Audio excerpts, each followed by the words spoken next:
the show that has hosted everyone from Sugar Ray Leonard to Keith One-Time Thurman. This is Tough Talk Tonight, brought to you by Heavy Bag Boxing. Welcome to another episode of Tough Talk Tuesdays. I'm your host, Lucas Biggers. Alongside me is going to be Rob and Sakura. How's it going? Hey. Hola. Good to be back on air. Yeah. All right. We're just 1 week away from a fight that we've all wanted for a very long time, Spence Crawford. Finally get some answers to who that best is in that division. But this past weekend, we did have an undisputed champion retain. And of course, I'm talking about Alicia Baumgardner.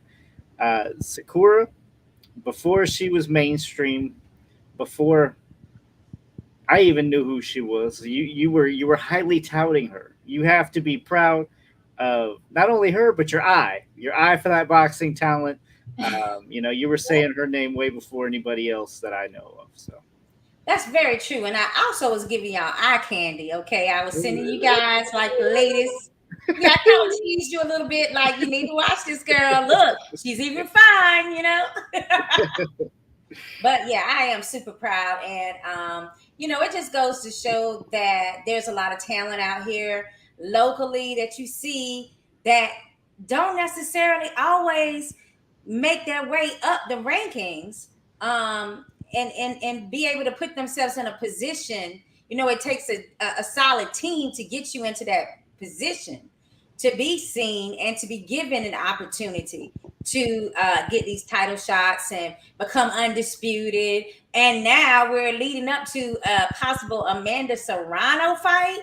I mean, that's pretty damn, that's from grassroots. And I'm seeing her just become a mega star before my eyes. And I do feel proud that, I started out being like, that girl got something special there. And to see that it actually did happen for her, I mean, I wish her all the best and congratulations to her. And it also shows that you can have a defeat. You can have a loss, but you could have really been off that night. How many times have we heard a boxer be like, well, I really shouldn't have lost that fight, but I was off that night, or I was, such and such was going on, or I had a small injury. And guess what? They were actually telling the truth. Because, I mean, the difference in their levels in that particular fight this weekend, you could see that, Alicia Baumgardner was the better boxer. So, I mean, it just goes to show that ain't everything. You can have a loss on your record and still be able to be undisputed and become a major star. Right, and it's all in the work ethic. I mean, you can tell, the progression that Baumgardner has made. You continue to see her improve. Not everybody can say the same thing. Right. And like I say, it do take a solid team. So shout out to Nelson and his Raynello promotional management company, not promotion, but management company, for being able to move her the correct way in order to get her to this point. Because if she was solo or if she didn't have that type of stable team around her, it could have gone it could have been a totally different scenario in which other people would never have seen her. And Baumgardner's out here doing stuff that the men ain't either. I mean, how many times do we say we want to watch somebody retain and defend the undisputed status, bro? How many times we said it about Canelo, about anybody, right? I mean, Crawford did it, and then he ditched him after that, right? We don't see it. It's good to see a fighter stay there and stay undisputed. Well, yeah, just like Shakur said. Then again, maybe I'm asking the wrong guy because you always say, move up, move up, move up. Well, she doesn't have to. In her defense right now, she doesn't have to. She has good level competition in her weight class. So yeah, I absolutely like the notion, especially with the level of competition she has, for her to go ahead and go out and defend those titles, and she was successful. But like Shakur is saying, she keeps improving because before there was a lot of brawler in her, a lot of too much fight in her, and this time she showed off those skills, and got the job done. So she's multifaceted. She has a even better, bigger skill set now with each opportunity she gets. So I love to see that, and she is doing much much better and bigger things than what the men are doing out here right now. Mm. She's about to become a star. She's on the cusp of becoming a star. So yeah, Shakura, great eye. No, I have to remind you, I found Javante Tank Davis. What? I So can, first of all, we can just rewind so to the part where you actually admit and give me my props, and then we can worry about the Javante Tank Davis next time that he is not in trouble. Okay. Right now, we are talking about how my eye was correct, and what I was saying to you guys was accurate. I was not lying. But sometimes I do like to see her brawl a little bit, though, guys. I have to admit, I do like that side of her. I really like that killer instinct that, some boxers have. That's my weakness. Yeah, you gotta like that. Yeah. Now,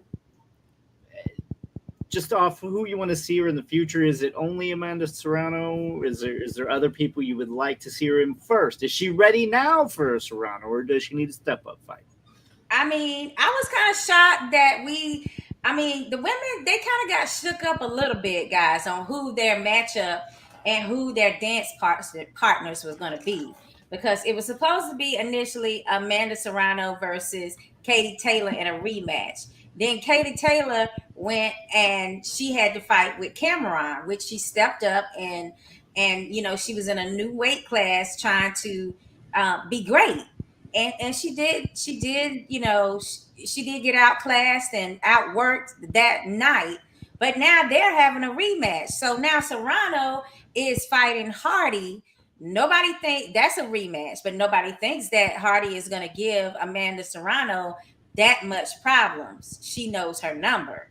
So now instead of, we also thought that Alicia Baumgardner was going to be in a rematch with Michaela Mayers, but now we're like, wait a minute, did he just say she's probably going to be fighting Amanda Serrano next? Like, wow, my mind was blown. And that would be at a different weight class.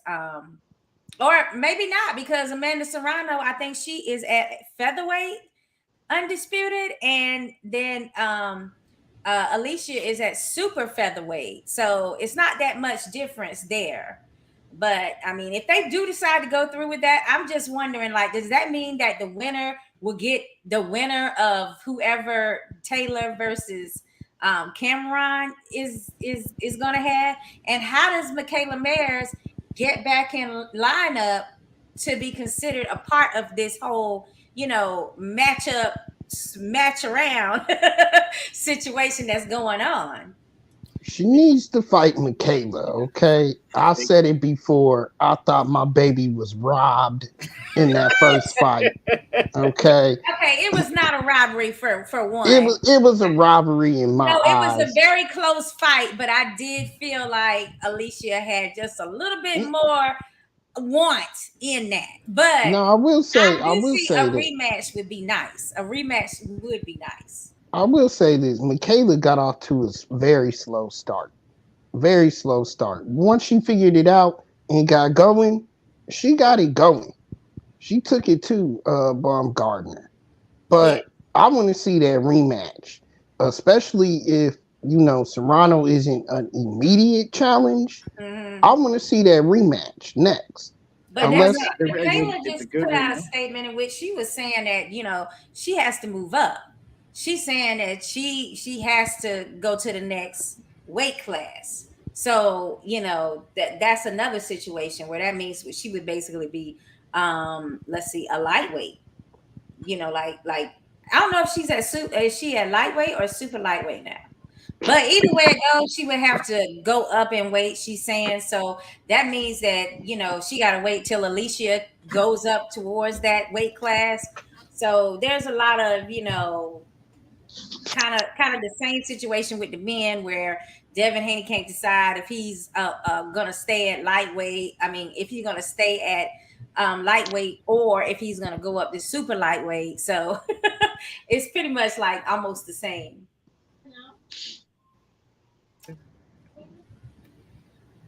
All right. Let's turn to a different fight. I know Rob's gonna want to talk about this one. So this Daniella Hemsley flashes the crowd after her win. One, let's talk. Is it good for boxing? Good for women's boxing? Bad for women's boxing?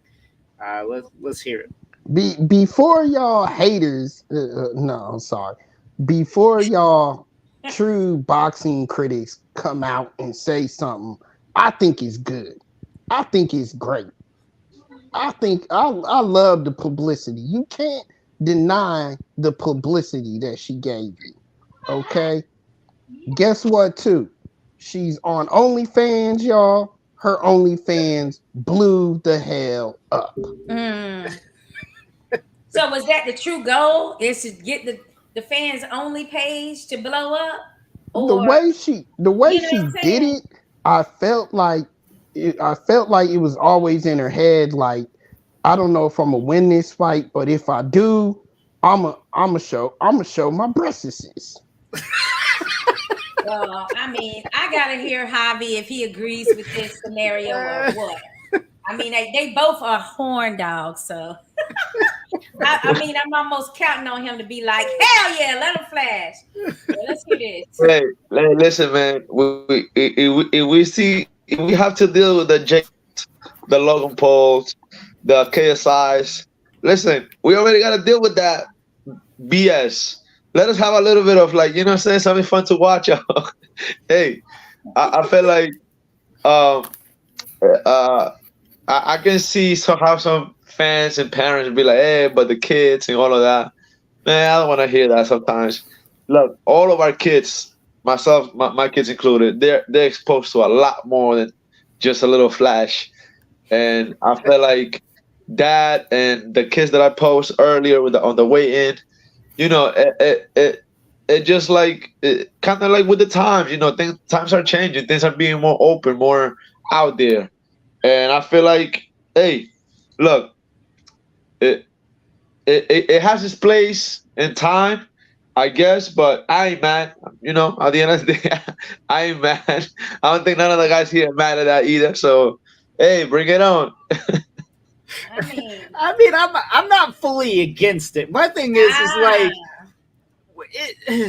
okay, there, like Javi said, like it just didn't feel like the moment, though.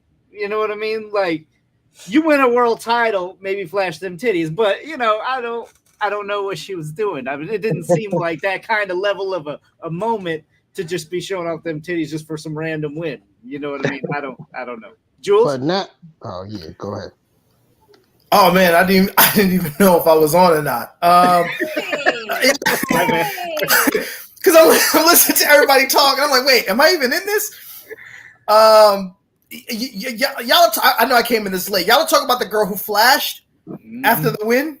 Yep. Yeah, I have no idea what the hell that was all about. Like, I was lost. I didn't understand. You know what I mean? Like, what the purpose of that was. You know, like I mean, you know, I'm not gonna say anything. You know, the hardcore combat sports fan in me is like, it's a joke and it makes a mockery of the sport. But you know, whatever, right? Boxing has been always extreme.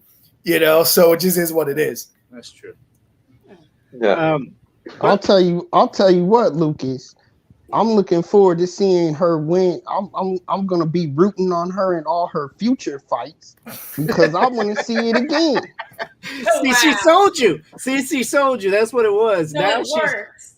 Did you sign up for the OnlyFans, Rob? Oh yeah. No comment. Sakura,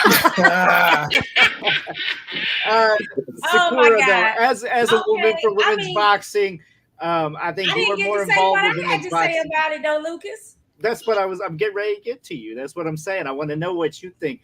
Out of you're the closest to the women's side of boxing. I want to know what you think. Is it making a mockery? Is it drawing more attention to the sport? I mean, you have kind of a gray area there.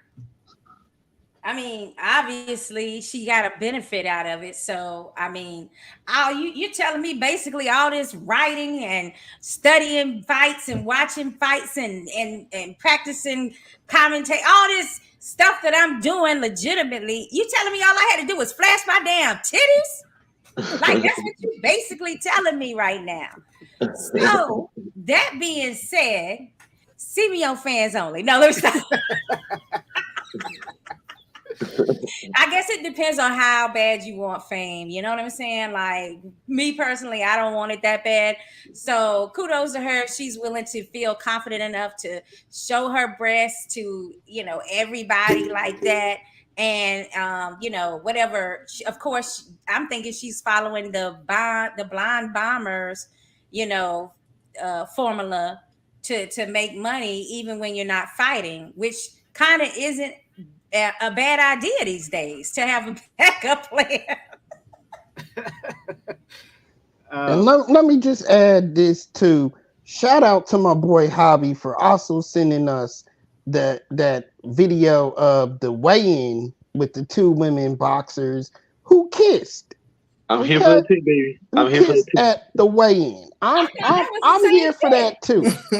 I'm here for all of that. Robin, I'm here for all of that too. Rob and Javi are showing their two allies of the LGBTQ community. So I don't know about all that, but definitely I'm with the waiting thing, and I'm with the flashing. You know what I'm saying? I feel like it's just like, look, they got us talking about it. I'm sure a few people that were there. Imagine you go to a show, right? You're with your boys, you're watching a nice fight, having a few drinks, having a good time, and then you see your favorite fighters. And at the end of the night, boom, you get that little flash. Hey, you go home on good spirits, Yeah, that lightens the mood out there, Lucas. Straight up. That makes a better night. Let's be honest. We're all being hypocritical men, because if Anthony Joshua decided to flash, his member, none of us would be celebrating all that right now. We'd be like, he's making a what is he doing? I ain't never watching Anthony Joshua again. What the hell? But see, I feel like at the same time, I also feel like it's it's kind of like a double standard, because when a woman does it, it's more like more like sexy, it's more like open and sensual in a way. But if a man does it, it's straight up vulgar, like straight up like perverted. You know what I'm saying? So the dynamics and the perspective of it changes. I'm sure a few ladies will appreciate that, but for the most part, it's like a woman can get away with those type of things. I don't think a man can. You know what I'm saying?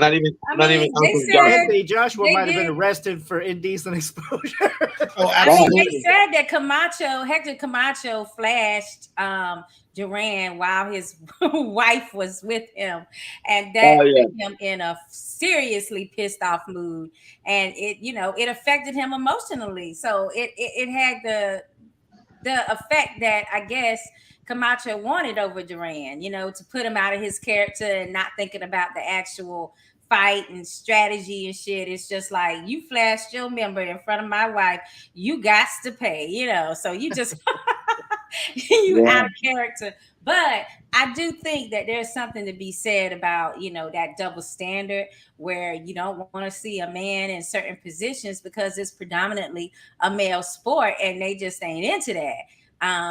So you gotta know when to do tactics like Danielle did and when not to. So I mean, if that's what women are supposed to use all their talents. To interrupt, I'm sorry to interrupt, but I guess Sakura, as a woman, do you think something like that can make people take women's boxing seriously? There are a lot of women already fighting to be legitimate as the men, right? Equal pay and things of that nature. So when you have someone like Daniela who flashes a breast I'm not knocking them. That's one thing I'm not knocking them. Listen, you got to get your money somehow. I understand. I'm not knocking anyone for making a profit. But in terms of people who are fighting for the legitimacy of the sport, right? Like a Amanda Serrano or Alicia Baumgardner or, so on and so forth. As a woman, what do you see this happening to women's boxing in terms of its legitimacy? I mean, I think it's no different than it's always been, where, prettier boxers as females get more attention, get more opportunities. And those that aren't as attractive, or what America considers attractive, they don't get as many opportunities. That's something that continues on today with women's boxing. But if you think it's going to improve, like the legitimacy of boxing, for females, at least it makes them tune in when they weren't tuning in at all. So, I mean, if you can get them to actually just look at Daniella and the other opponent while they're fighting in her next fight, then we've achieved something, so it's not all negative. Yeah, I got what you're saying, but then you don't look at it for the skill anymore. You don't look at, oh my gosh, this woman has a really good jab, but she has ring generalship. It gets to the point where it's like, oh, okay, these women are going to fight. Eventually, I'm going to see some tits. You know what I mean? So let me endure this, this 10 minutes, because eventually I'm going to get a show. So right, but traditionally, women have stolen the shows from their male. Oh, absolutely, I agree 100%. So if they can just look, and then they actually put on an amazing, performance, it does make men be like, well, yeah, maybe I do need to watch more women boxing. Yeah, I get to see the tatas afterwards. Yeah, I mean, us men, we need to be tricked sometimes, right? I mean, sometimes we need the threat of boobies, right, to get us to pay more attention, to then appreciate the whole. I dangled Alicia Baumgardner in front of you guys, it's cheese on the broccoli, right? Yeah, it's cheese on the broccoli. You don't want to eat the damn broccoli. You put some cheese on it, makes it better, right? and I'm gonna say something to get me in trouble, but I wouldn't be Rob if I wouldn't say something to get me in trouble. We're bare chested. We have our abs out. You see our bare chest. Let us see the women's too. I mean, not only that, but boxing's always been more of the adult sport, right? You're not really getting a ton of little kids in here watching it. Yes, you do have some, but it's mainly more the adult sport. I don't be hearing kids walking around being like, "Canelo's the man." Like, that just doesn't happen. I don't do that. They're talking about baseball players. They're talking about Justin Jefferson and football players. They'll talk about everything under the sun. Soccer players, but you don't really hear boxers being idolized like that, right? So this is more of an adult sport. You got fighters smoking at the weigh-ins and stuff. Let this woman have her thing. If this is what she wants to do, I just suggest maybe Daniella to be consistent with it. Maybe every time you win, show your boobs. You don't show when you lose, right? Then you're like, you leave and you're upset. But when you win, hey, you're going to get a lot more fans that way. I'll say that. She might have already got as many fans as she needs now. Because I mean, I wouldn't doubt it. Look, I'm not going to lie, right? So after this, I did try to box rec it. You can't even find her on BoxRec. If you Google her name and even put BoxRec afterwards, all you get is floods of her boobs, basically. You can't. Wow. And news channels of everything else. You're not getting any other news out of it. So whatever she did, it went according to plan, right? I mean, she's getting that attention, and attention for her does turn attention to boxing. So I gotta say, more than anything, it's mostly positive. But let's go ahead and move on here. It wouldn't be tough talk without a little bit of talk about Canelo. Let's talk Canelo and the WBC special treatment, guys. Javi, I believe you're the one that tagged it in our group chat. Yes, sir. Speak on it. I feel like Canelo is a special type of fighter, and he has the opportunities that a lot of people cannot have him. You know what I'm saying? Now, don't get me wrong. Like I said, he's a special fighter, and he takes these opportunities and runs with it and make the best out of it. You know, sometimes these opportunities don't come just easy. Matter of fact, they just don't come unless you're Canelo and you're bringing that type of money. Especially when it comes to WBC, you know, you gotta understand, boxing is a very nationalistic sport, and the WBC based on Mexico, and you know, being the belt with some of the finest fees and more sanctions and more beautiful belts. You know, they know how to keep the ball rolling. They know how to keep their champions happy, and especially the cash cow, which is at this moment is Canelo. You know what I'm saying? Um, you guys saw it when Canelo blatantly dropped their belt when they tried to put pressure on him to fight Golovkin back then when he was supposed to be his mandatory, and then they didn't think about it, giving the Canelo the opportunity back. Oh, here, well, you dropped our belt, you didn't give a fuck. Now, whenever you're ready, we'll give you a title shot. You know what I'm saying? And I feel like what is happening now is just all over again. They keeping the men happy. They're making sure that you know that their biggest investor slash customer is happy with their business and the way they run their business. And it's just not fair. It's in some way somehow at some point it's like, you know, like you want to give credit to this guy because he's a good fighter, but at the same time you can also see like, damn, bro, you're getting all this greatness because they pushing you to that.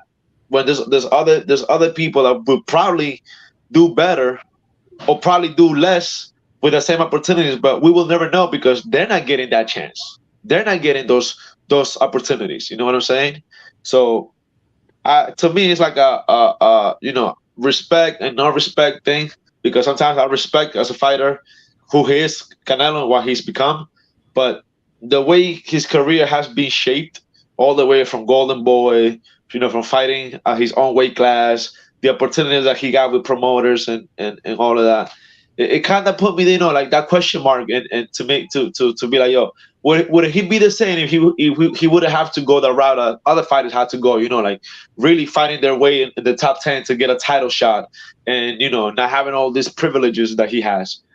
But at the same time, the sanctioning body, which is supposed to be some way somehow the authority of the organization, if they mumbling around and jumping around what this guy wants to do or what he wants it to do, then that tells you everything. You know, that tells you everything, because if the authority, quote unquote authority per se, are having to jump around the way that this guy wanted, then how good of an authority is that?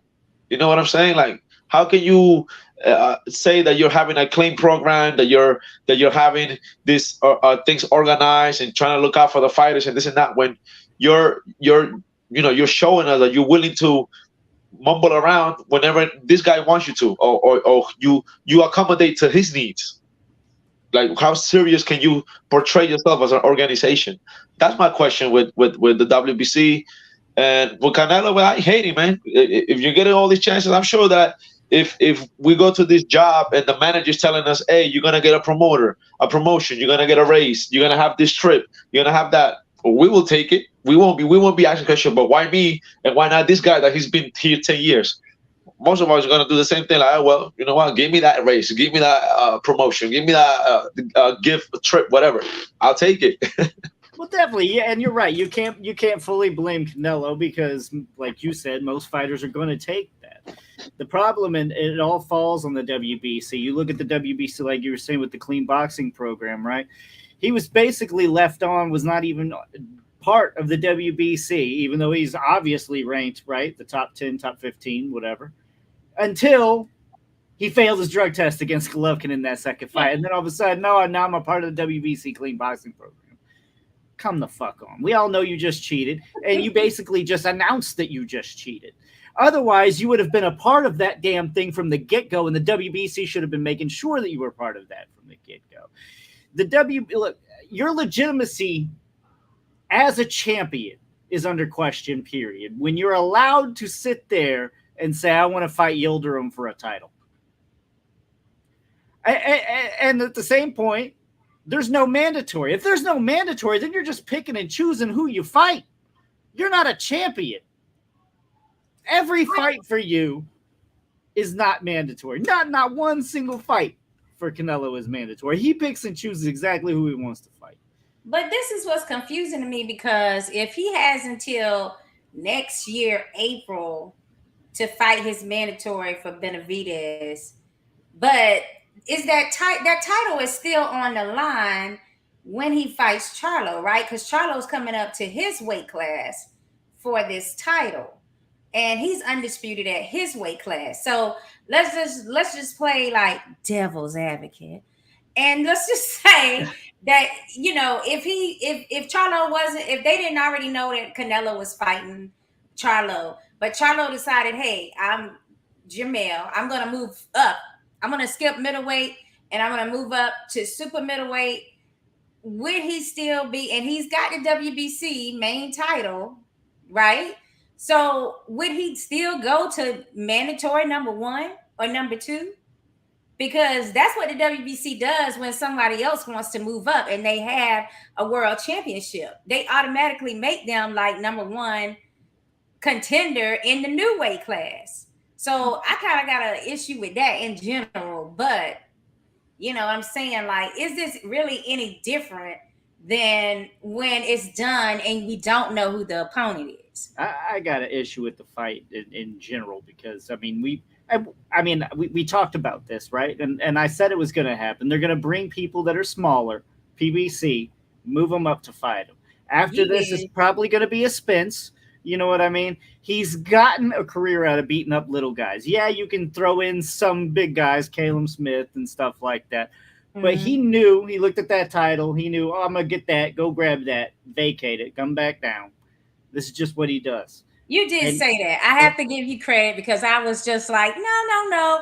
They have, you know, the 3 opponents already ready to go, you know, at PBC. And you were like, something fishy going on. They are going to give Canelo what he wants. They're going to make it enticing for him. And then we hear, oh, wait, it's not middleweight Charlo. Oh, no, it's not Jamal. It's Jamel. Oh, everybody was confused. All the social media was like, wait, what? Why? Also, by the way, supposed to be injured, which was the reason he couldn't fight Zoo for 2 fights. So you're all like, how is this even possible when he said he was injured and couldn't fight? So, you know, it's just a bunch of, you know, politics. Now, I will say, I don't think there's much difference in the size between the 2 Charlos. They basically, you know, rehydrated. They like the same, like. But at the same time, it's like he's not used to fighting at 168. You know what I'm saying? He's not used to that taking type those of weight. punches. Yeah. So it is an advantage in my eyes that Canelo will have in that respect. But to interject a little bit here, Canelo wanted the right Charlo.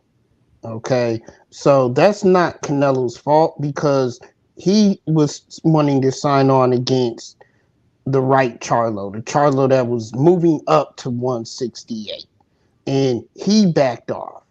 The problem I have with the WBC here is both the Charlo brother and Canelo are getting unfair treatment because the one Charlo who backed out of the fight is still allowed to keep his belt, and he's been inactive for over a year now. So why is he allowed to still keep his belt? That's number 1. Number 2, and we all have seen this before. Usually, as soon as, and the WBC has done this numerous times, as soon as a fighter moves up into a higher class rate, they want to vacate the title. They want them to release the title as soon as they move up in weight. So now you're saying because Canelo is special, he can go up to 175, come back down to 168, and have the opportunity not only to win titles in a higher weight class, but keep his damn titles here. Well, I think what it is that because he doesn't, like, Canelo doesn't stay at a weight. You know what I mean? Like, let's say, for example, if he went up to 175 and decided he was going to stay at 175, then he would relinquish the 168 belt. You know what I mean? Or things of that nature. I think that's what it is. Canelo just doesn't stay at one damn weight. So the whole thing is like, all right, well, if you're gonna fight for the belt at a different weight and you're gonna stay at that weight, then you're gonna have to relinquish. Just like with Roy Jones. Roy Jones, when he went up to heavyweight and he beat John Reed for the WA belt and he came back down, he relinquished the WA belt. You know what I mean? Because number one, he wasn't a heavyweight number one, and number two, he wasn't gonna. You know what I mean? Like he wasn't going to hold up the division, and WBA wouldn't allow it. So I think that's the thing about Canelo. Like he's able to kind of, I guess, keep the belts because he just goes up and down. He doesn't stay at a weight, and if he wins it, he obviously would have to relinquish it. I cannot talk tonight. Sorry. But that's still ridiculous. I mean, there's weight divisions here, and hold on. You can't just go ahead, Ron. Yeah, what you're saying is right, Lucas, but Jules is right. The difference with Roy, I think, is that we all knew he never was going to defend that belt at heavyweight. With Canelo, he's making himself a hybrid type of fighter. Well, no, with Roy, I'm sorry to interrupt. Roy wanted the Tyson fight. That was the whole thing. He wanted to fight Tyson, and it broke down. And that's when he was like, all right, I'm just going to go back down to like heavyweight because they know damn way I'm going to fight Lennox Lewis. You know what I'm saying? And rightly so. Lennox Lewis would have killed him. So that's the reason why he relinquished. You know what I mean? He planned on getting the Tyson fight back then. He didn't get it, so he went back down. But I'm sorry to interrupt. I hear what you're saying. No, got you. But the issue with Canelo here, in my opinion, is he's making himself out. They're making it easier for him to do what Lucas is mad about him doing. Mm-hmm. And that's moving up, pick on a fighter with lesser talent, grab a belt, come back down, pick on a fighter that's at a lesser weight class and defend your belt. Okay? So that is like the UFC. Like you love with the UFC, with all their stars they're doing. Oh, move up in weight, pick up a belt. You can be a multiple weight division champion. And then you can come and defend it and go as you please. This is boxing. This is not the UFC. They've always had these rules in place. And why are you going to punish other fighters for moving up in weight? And you're not going to punish the Canelos. Right. Rob, don't be talking smack about my MMA. You know I love boxing. Don't be talking smack about my mixed martial arts. Okay, I will boycott this damn heavy bag boxing. Stop. I mean, it's great to have one champion. I do like that about the MMA. I know who the champion is at a specific division. There's not multiple, sanctioning bodies with different titles. But for Canelo's situation, it's just a little bit more agitating when you have a Benavidez waiting, Yeah, I'm definitely with you, Sakura. I agree. Like it's a little unfair to continue to perpetuate this year after year. Like we're going into almost a year and a half of this where Benavidez is his mandatory and he's skipping all around this damn man. Like, and you just gotta be like, okay, like, are you gonna continue to have him as like a number one contender for 168, knowing that Canelo is not technically defending this title against the mandatories? Mm-hmm. He's defending the titles against people that he knows he's gonna have an advantage over, like with Triple G moving up to 168 to do their fight, knowing that's really not his weight class. And now we're going to see it again with Jermell Charlo.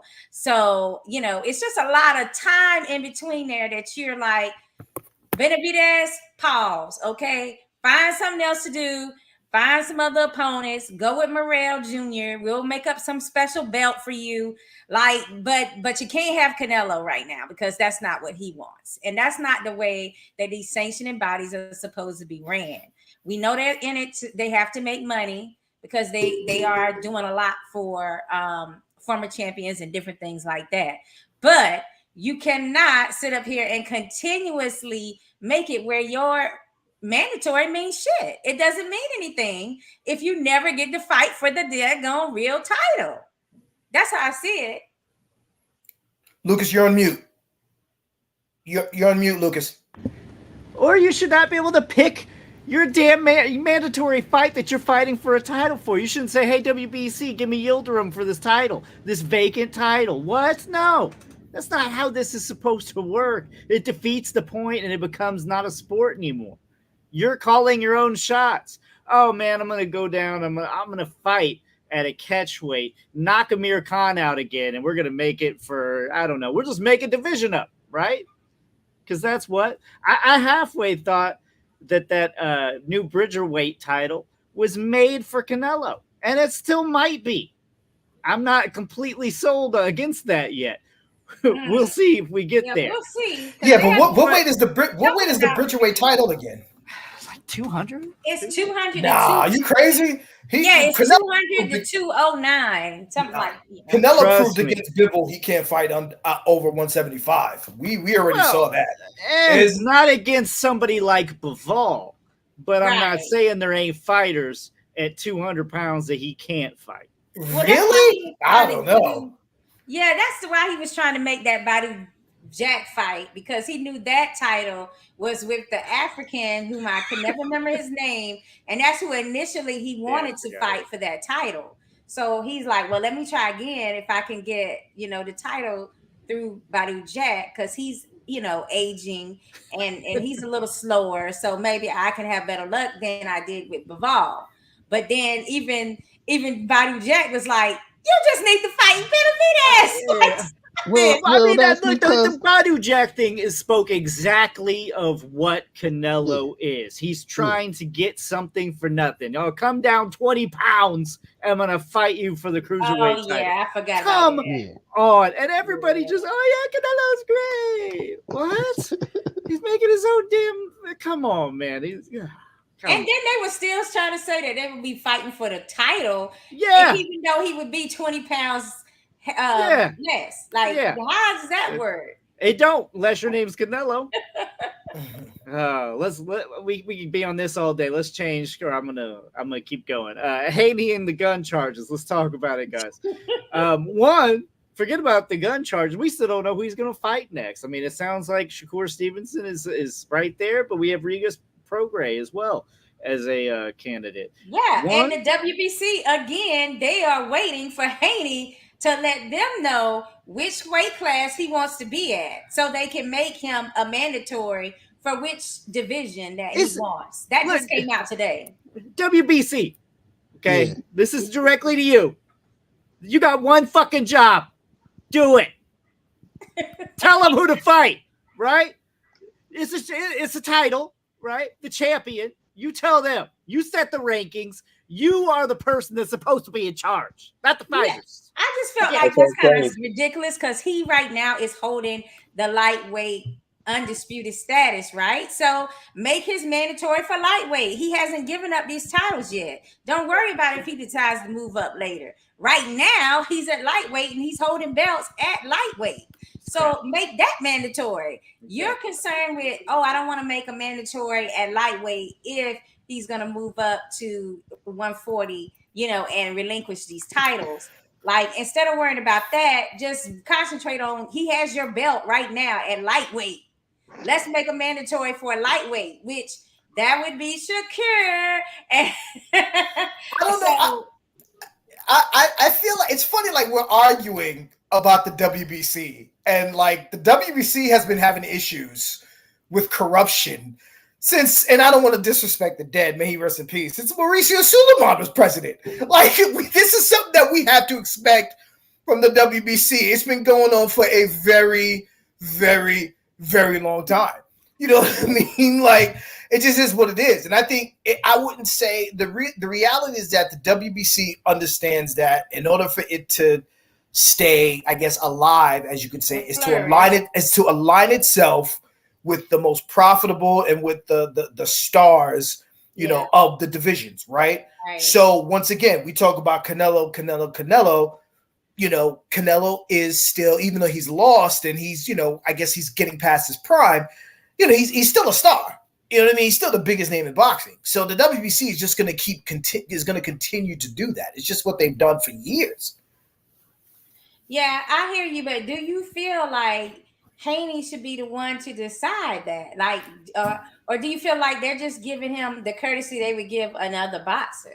Oh, absolutely. No, no, absolutely. They're not going to give any other boxer that courtesy, right? But the reality is that Devin Haney, number one, he's young, he's undefeated.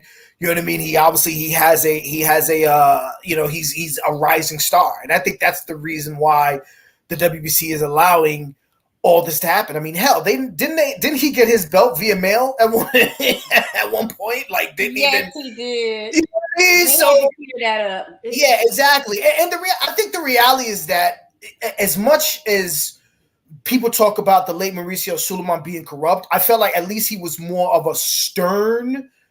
Like he knew what he was doing, whether we liked it or not. I think Mauricio kind of just was handed that position because it was his his father was the president for years. I just don't think he really has an authoritative run of the WBC.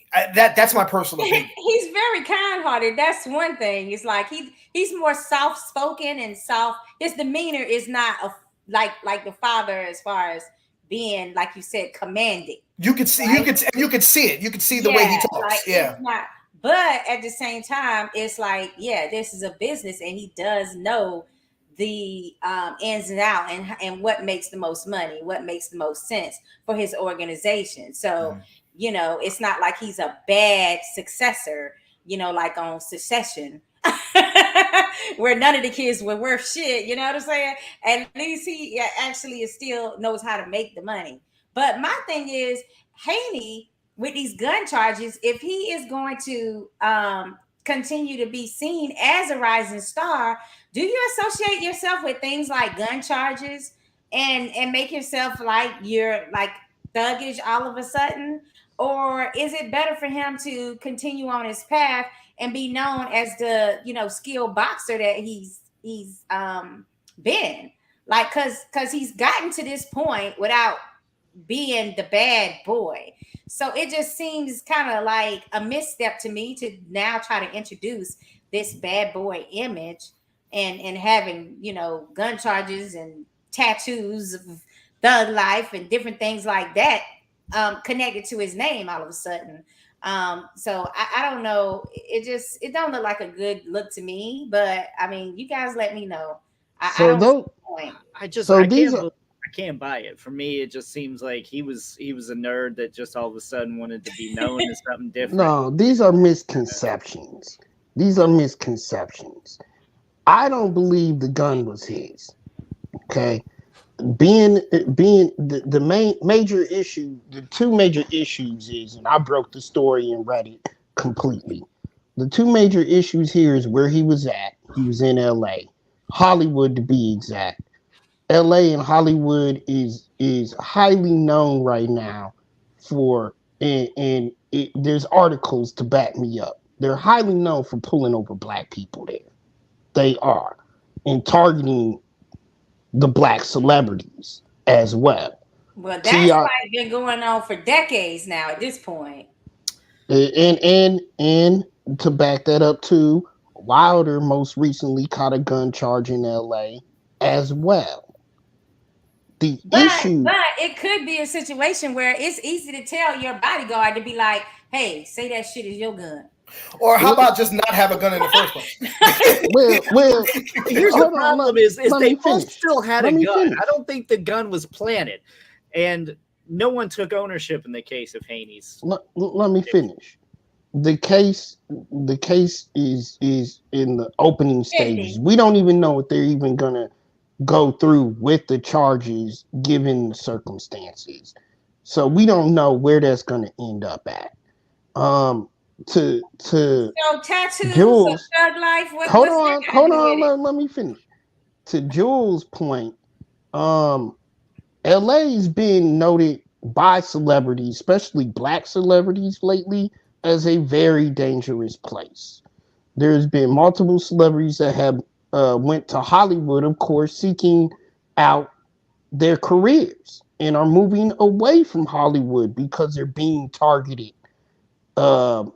and it's mostly the rappers and black celebrities. Excuse me. If it's known for that, then why would you give them something to be able to arrest you about? So he was at a nightclub. If I know I'm at a high priority level, I'm not gonna go there with things that are gonna make them be able to find something to charge me with. No, I'm talking about the other target, Shakura. There's 2 targets in LA on them. I'm just saying. There's the police. There's the police, and then there's the thugs, and then there's the thugs. He was at a nightclub doing an appearance. Okay.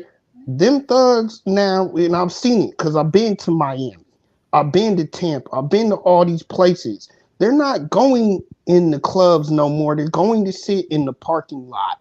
And if you're a rich black celebrity, you're a target. So why are you going? You're there? a target. So why? Wouldn't people just be preying on any celebrity? Rich people just hang out with rich people? Like, don't they have like private parties? They don't do that anymore. They don't do that anymore. You mean to tell me that guys like, yo, we're gonna creep him on Jake Gyllenhaal? You know what I mean? Like, we know exactly where, you know what I mean, like where he goes and things of that nature. I think the reality is that easier targets. If you put yourself in certain situations, and I hate to say it, a certain area where there's a certain demographic, of course, you know what I mean, that they're going to target you, right? But let's say, for example, if, you know, Devin Haney said, no, I'm not going to make an appearance there. I'm going to make an appearance at a Dave & Buster's in Brentwood. You know, I'm just making something up. You know what I mean? It's not something that he has to worry about. You understand what I'm saying? So my thing is who, you know, and once again, David Haney has a father in his life. You know what I mean? He has a father who guides his career, who's always in his life. And that's something that I've always said it's rare that you see in boxing. You know, you see a young kid, a young black kid with the father who's guiding him in his career. So it's like, what, Bill Haney, like, where are you in this situation where your son is making these appearances where he has to have a gun or somebody with him has to have a gun? You know what I mean? It doesn't make any sense. So there are people that are being, and there's articles again that back me up. There are people being robbed and more violence and crime happening on Rodeo Drive for similar issues. Right, and we saw about the rappers that they find out where they're at on their social media and they target them. Exactly. Pop Smoke, their Airbnb, Pop Smoke, or that. Like, but that's again, like Jules is saying, decisions, choices. Like, if it's high risk, how much money can they really offer you to make it worth your while when you yourself, your body is the actual commodity? Like, you get shot in the leg, that's it. You get shot in the arm, you're screwed. There's been a couple of boxers that got shot in their hands and they still are able to recover and come back to the sport. But that money is not oftentimes worth the risk of your body actually being injured, much less death. So I'm just saying, like, don't put yourself in these type of areas. Yeah, and I mean, you can forget about even all of that, right? So, I mean, that's dangerous. You're putting yourself in harm's way, but gun charges can do a lot of harm to your career, too. That's too. You're right. Mm-hmm. Look what it did to James Kirkland's career. Halted that. Yeah. And that's probably something Wilder is going to have to deal with for sure. I mean, when you're spending money, you're giving your money to these counties and these cities and these providences. You're like, this money is hard to come by, and you're like, got to throw money at your attorneys. You got to throw money at these fines and fees and all this kind of BS. Yeah. When how much ever he made on that appearance, it's already blown. Because now he needs an attorney to represent him to get him out of this. Yep. Good. Yeah, Zach is correct. And attorneys, they love when athletes get in trouble. They absolutely love it. You know what I mean? The amount that they charge these athletes, you know what I mean, is out of this world. Yep. Well, Sakura and I've been up in Jules. Chicago at fights. I've been out for the nightlife. You know, somebody be like, "Hey, you want to come out?" I'm like, "Hell no, I don't want to come out. I'm making it back." Hey, and Like, I've I'm been not one of. good. I'm good. I'd be like, no, I'm not And I can back him up because I've been right there with him saying, let's go to the club, man. Yeah, And that's I'm like, You ain't no, had yeah, nothing no. to I want to say. live.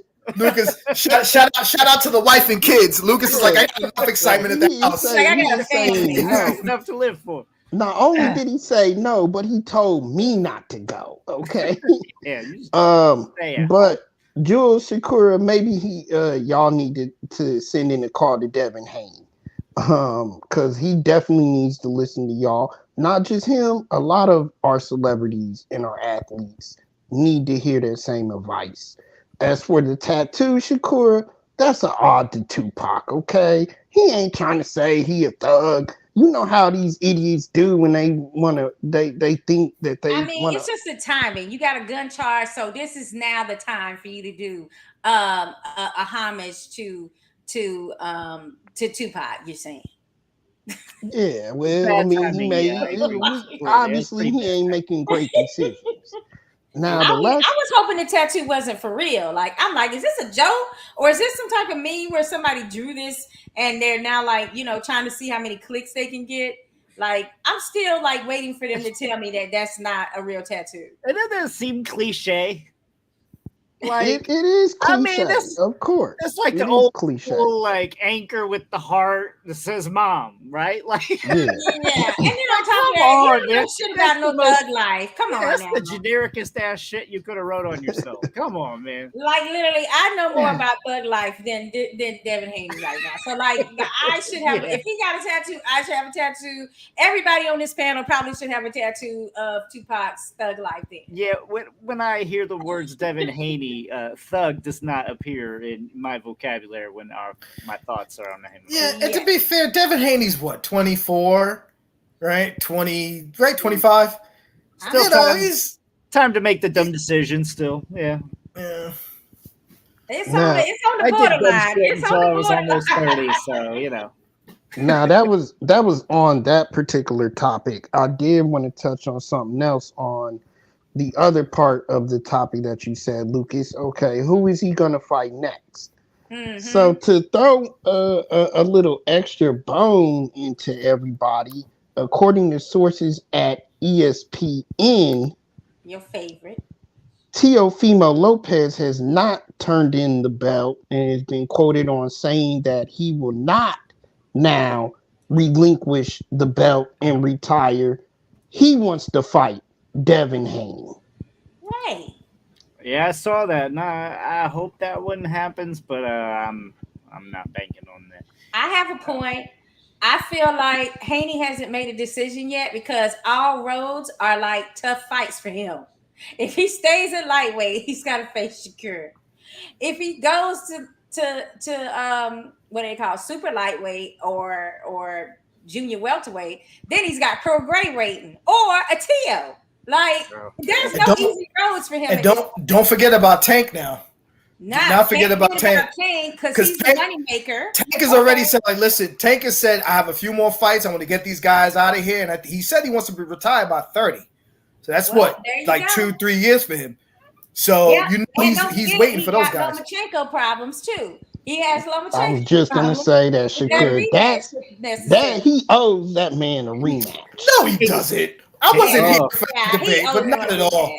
No, that was a close fight. That was close. Yeah, honestly, listen, I've defended Lomachenko. I've always said that Lomachenko should get the accolades that he's done early in his career by being a guy who didn't pick and choose his fights. But I watched that fight 3 times already, and I said to myself, Vasily Lomachenko, he pulled the Bernard Hopkins versus the Jermaine Taylor fight the first time. I don't want to take too much time talking about this, but y'all know what I'm talking about. He was Bernard Hopkins against Taylor the first fight. He started too late. No, he was Orlando Salido. He learned from his master. He learned from the person that showed him how you fight professionally if you want to win a fight. And when I look at that fight, every time I watch it, Jules, my ass is like, damn, I would rather be Lomachenko in this fight. Like, yeah, but what round did you start saying that? So close. I know there's rounds and you go by rounds, all that. Yeah, for sure. But when it gets so close to the point where these rounds are like really tight, and I'm like, damn it, I would have rather been a Lomachenko in that one. Like, I just feel like there's enough people that say that fight was close enough that he got Lomachenko problems. He really does. Yeah.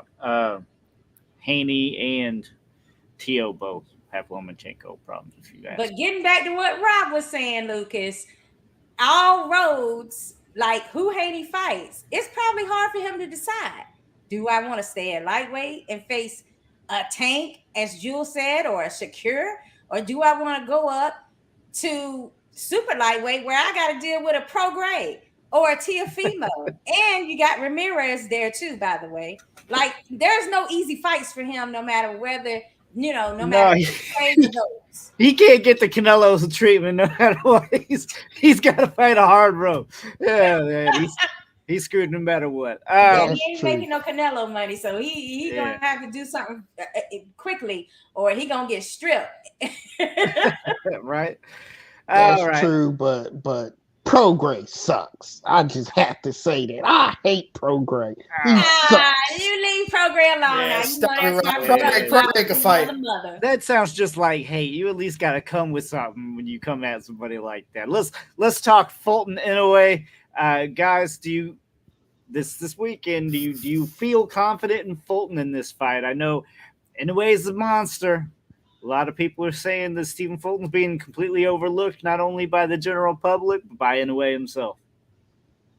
I'm a big Inoue fan, and I'm a big Fulton fan. This is what I call the sleeper fight for so far this year, because nobody's talking about this fight, and this is one of the best matchups that I've seen this year. And it's being slept on because it's going to be in Japan, and you got the time difference.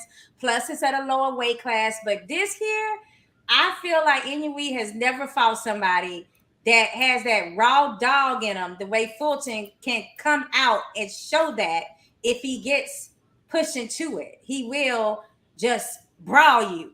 And he's better in the inside than a lot of people give him credit for. He's just not, a slick boxer. He can go on the inside whenever he freaking feels like it. So for me, I'm going with Fulton. I think it's going to be an upset. Oh, really?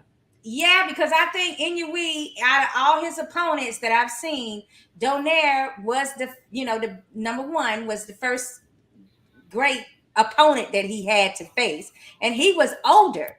Now he's facing somebody just like a Nonito Donaire, but young. Think about that. The only thing that worries me about Fulton is, the power isn't really as there as was with Donaire. He really had to worry about Donaire's power. He didn't really have to worry too much about Fulton. Lucas, you read my mind. I'm sorry to interrupt. No, you're good. Go ahead. Speak on it. No. I'm not even trying to interrupt. I don't want to take too much time. I'll be honest. That was my thing. I think Stephen Fulton is going to be the best boxer that Inoue's fought. You know what I mean? Like, he's going to be the one who's the most skilled, and that's taking nothing from Donaire, because Donaire. But I think Fulton just very skilled. Yeah, he's very, very skilled. But my thing about it is that it's that power that Inoue has. You know what I mean? The problem with being a skilled boxer with no power, you got to be perfect or good for 12 rounds. When you have power, all you need is one shot. You know what I mean? That shit is over. Yeah. So I don't know what to call it. I believe, like, I want to go with Sakura because Stephen Fulton is so skilled. But Lucas, you made a point. Like, if Fulton just stays a little bit on the inside with Inoue in the inside fighting and gets rocked, I don't know if he can get up. I think Inoue can hit. I think Fulton does have power, but he was just facing Figueroa with a chin of a god too. Like, those are those type of Mexicans where you can hit them with anything and they're gonna keep coming.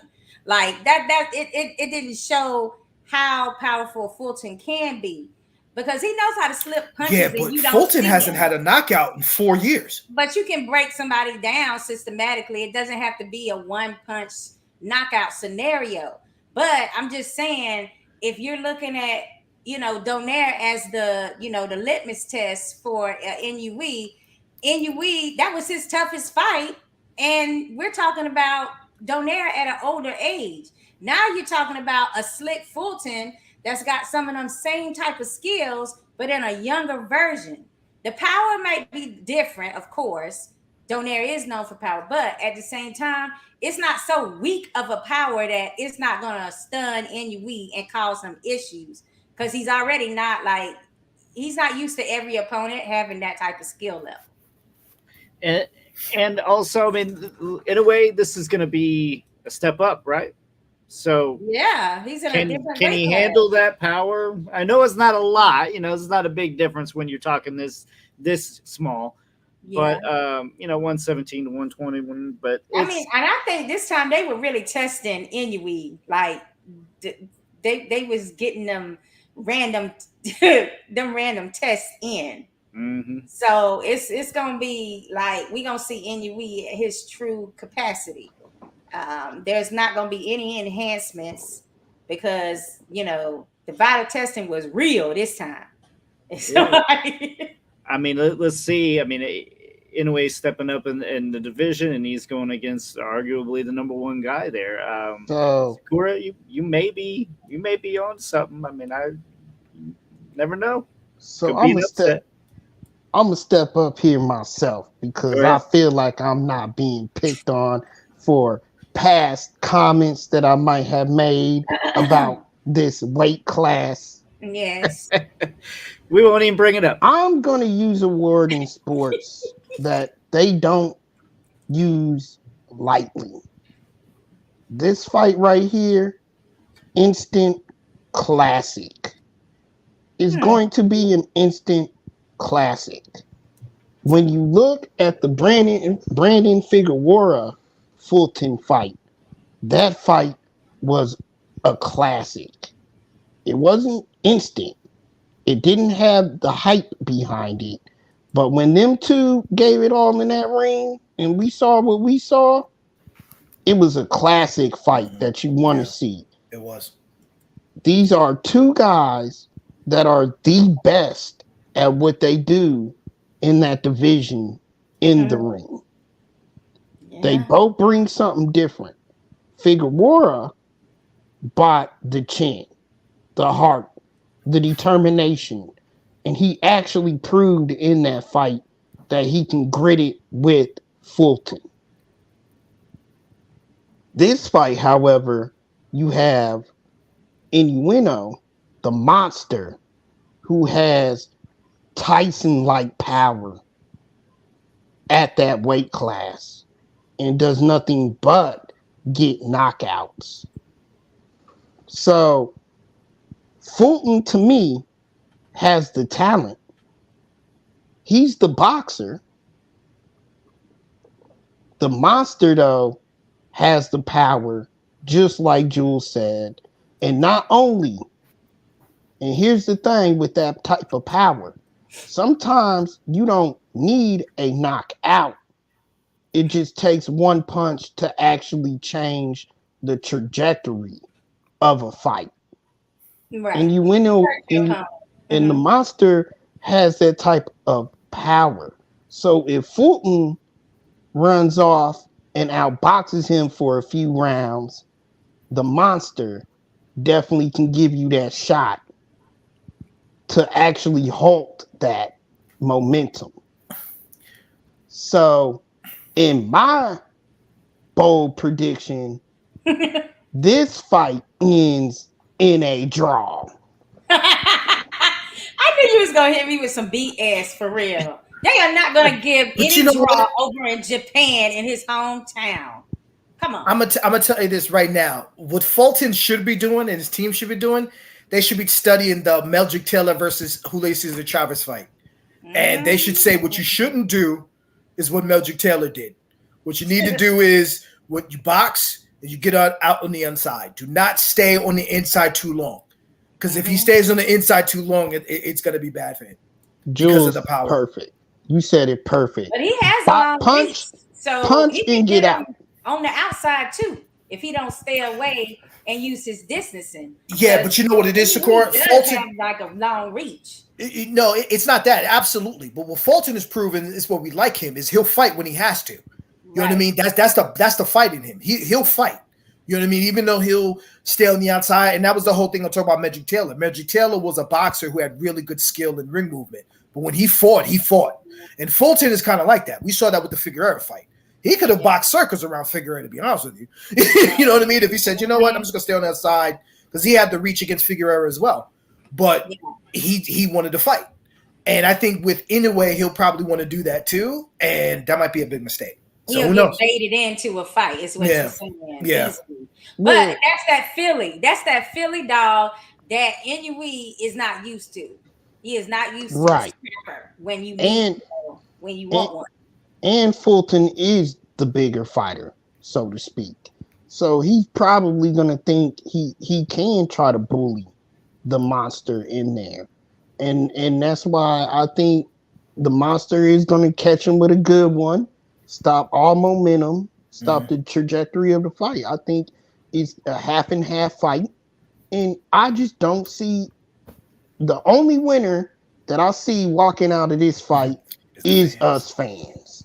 Okay. I mean, if you really think it's going to be a draw that bad, I bet it's 15-1 odds right now for a draw.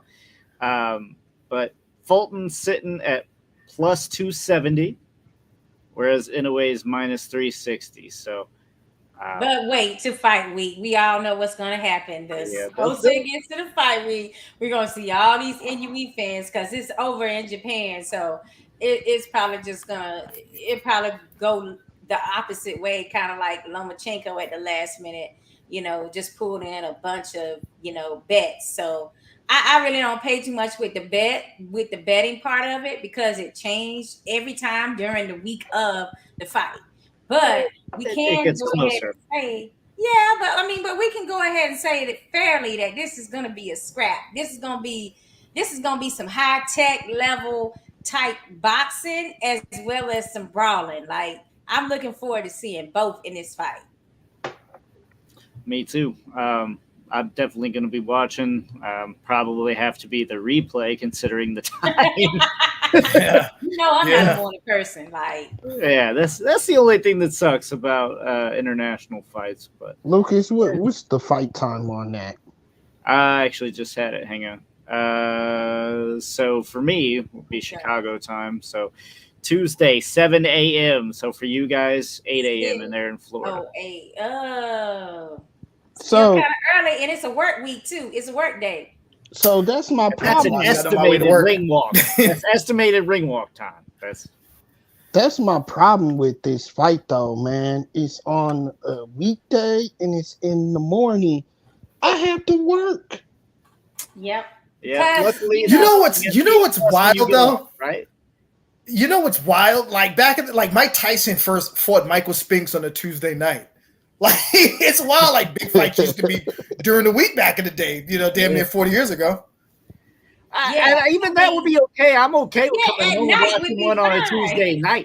Yeah, but I can't watch it at Tuesday at 7 a.m. Yeah, I hear you. But that just goes to show you, like the pull that Inoue has is that they are favoring that fan base that's there over U.S. fans. So that just tells you his level of pull. That they're not going to try to accommodate us like they do when they're in Australia. You know what I'm saying? They're accommodating them. So that goes to show you, like, his fan base is, like, super big. It's massive in Japan. It's a money fight for Fulton. Like, this is going to be the biggest payday he's going to ever have. Well, you're right. I don't want to say ever have, but so far, this would be the biggest payday. And thinking about it, hell, I done woke up at 8 a.m. for 2 weeks straight to watch Wimbledon. I can definitely get up on this. I definitely will be up on this next Tuesday to watch. Emilio said he was in the bathroom at work, Rob, the last time Inoue and Donaire fought. He was in the bathroom at work looking at it on his phone, like acting like, he had stomach issues or something. Like, man, that's a good excuse. He was probably Emilio's probably screaming in the bathroom. They were like, well, I'm telling you the tricks you gotta play when you want to watch something and you're at work. You gotta like fake some stuff that's gonna take you to the bathroom or the laundry closet or somewhere. Look, that would work out in my favor. I was fighting with some demons in that bathroom, y'all. They're gonna call the paramedics. We had no idea what was happening to you in there. we can't follow this up. That's the end. Thank you all for tuning in. Check us out next Tuesday, 9 p.m. Eastern, 6 p.m. Pacific. Thank you for Jules, Sakura, Rob. Thank you all for coming on, and we'll see you again next week.